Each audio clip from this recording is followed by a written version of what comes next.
love you more than my life. أنا أحبك يا حبيبي وأتمنى من أنا وأبيك العشق وصونا ونعجع. أنا love you more than my life. أنا أحبك يا حبيبي. codkaas ay isku wada ruxayaan ma ahan heese ay qaadeen fanaaniinta Shakira, Selena Gomez, Justin Bieber ama fanaaniinta kale ee dunida caanka ka ah. Waa heesta ay ku luuqeyso fanaanadeenna Nimca Habi. Isma aysan oran 4 sano kadib ayay heestaada ruuxi doontaa dunida. Mana jirto cid filaysa in heesta isii nafta ee ay qaado fanaanadeenna Nimco Cilmi Cali Xasan Nimca Habi ay lama filaan ku soo rogaal celin doonto. Iska daa bulshada ee xitaa fanaanada midaasi ma aanay aaminsaneen. Shanta qaarad ee dunida ayay heestani hadda haysataa. Masraxyada ayay ruuxaysaa waxaana laga daaraa fagaarayaasha waaweyn ee ay isugu yimaadaan kumanaanka qof. Laguna qabto bandhig faneedyada.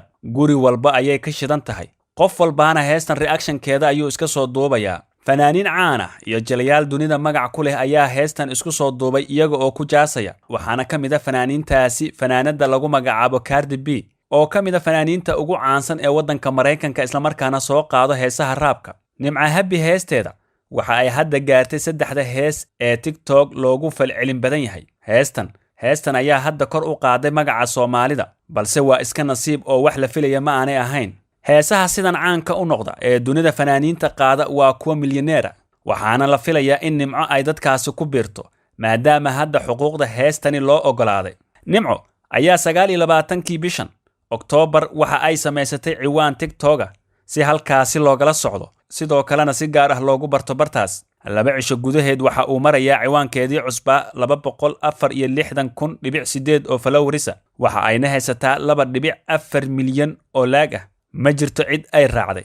Ku darso tirada aan hadda sheegayno wax badan ayaa iska sii bedeli kara maadaama ay cirka isku soo shareerayaan taageerayaasheeda cusub ee dunida. In heestan ay si weyn u kacdo waxaa kaalin mug leh ka qaatay Jangis oo ah shakhsi Soomaaliyeed oo sameeya barnaamijyada madadaalada, kaas oo bartiisa TikTok ay ku xiran yihiin 3 milyan oo followers ah. Sidoo kalena dunida caanka ah.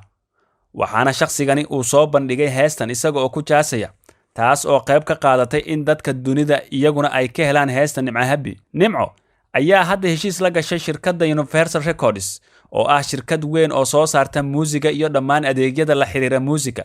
Arrintan ayaa noqonaysa mid u sahlaysa in ay Nimco Habi heesteeda iyo muusigeedaba lagu iibin doono dhammaan meelaha heesaha caalamka lagu iibiyo. Sidoo kale xuquuqda heesta ayaa hadda waxaa lahaanaya Nimca Habi iyo shirkadda ay heshiiska la gashay, waana meesha fursadda dhaqaalaha ay ka heli doonto Nimco. Nasiibka ayaa ah wax aan kula tashan lana samaysan, sidoo kalena aan la kasban karin. Qof walbana mar ayuu soo maraa, markaasna waa sida uu uga faa'iideysto. Nimco oo hadda cagta saartay wadadii ay fankeeda ku horumarin lahayd, ku heli lahayd dhaqaale, ugana bixi lahayd busaaradda, ayaa la arki doonaa sida ay uga faa'iideysan doonto fursaddan albaabka u soo garaacday. Ku darso Nimco waxa ay hadda yeelan doontaa saaxiibada danta oo daruufta ama xilliga aanu jaabka buuxin ka durki jiray. Ileen waa bini'aadam xaalkiisa. Nimco oo qudheeda la amakaagsan waxa soconaya ayaa ku wareersan qaadashada talooyinka kumanaanka saaxiibada cusub ee ay u soo jeedinayaan. Haddaba daawade, waa maxay aragtidaada? Fadlan qaybta hoose commentiga inoogu reeb. Sidoo kale muuqaalkan inoo share garay si uu dad badan u gaaro.